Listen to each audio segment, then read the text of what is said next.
নমস্কাৰ বন্ধু বান্ধৱীসকল, আপোনালোক সকলোকে দ্য চুইট কেক কৰ্ণাৰলৈ স্বাগতম। আজি আমি আপোনালোকক দেখাম আমি ঘৰতে কেনেকৈ অতি সহজ পদ্ধতিৰে কেক বনাওঁ। আজি আমি হাফ কেজি সাইজৰ কেক বনাম। সো গোটেইবোৰ বস্তু ৰেডি কৰি থৈছোঁ। কুকাৰত বনাম কেকটো। সো বলক আৰম্ভ কৰি দিওঁ।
আমাৰ পেষ্টখিনি ফেটি ৰেডি হৈ গ'ল। এতিয়া আমি কুকাৰত বহাই দিম।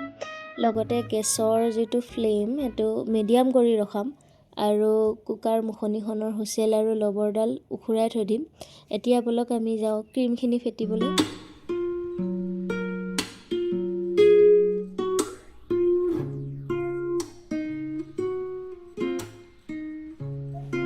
আমাৰ ক্ৰীম ৰেডি হৈ গ'ল। লগতে আমাৰ কেকটো ৰেডি। আমি এতিয়া কাটি আইচিং কৰিম।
কেকটো ফ্ৰিজত থোৱা সময়খিনি আমি অলপ ক্ৰীম ফেটি ল'ম পিংক কালাৰৰ।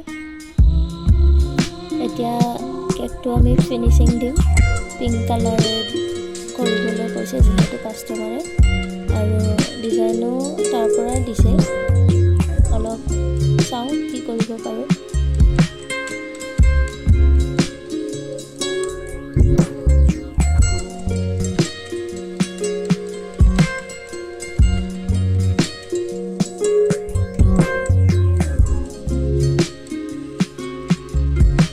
আমাৰ কেক অলৰেডি ৰেডি হৈ গৈছে। আৰু অলপ ডিজাইন বাকী আছে। চ' আমাৰ কেক ৰেডি হৈ গ'ল। কেনেকুৱা লাগিছে জনাব দেই। লগতে ভিডিঅ'টো লাইক আৰু শ্বেয়াৰ কৰি দিব আৰু চেনেলটো ছাবস্ক্ৰাইব কৰিবলৈ নাপাহৰিব।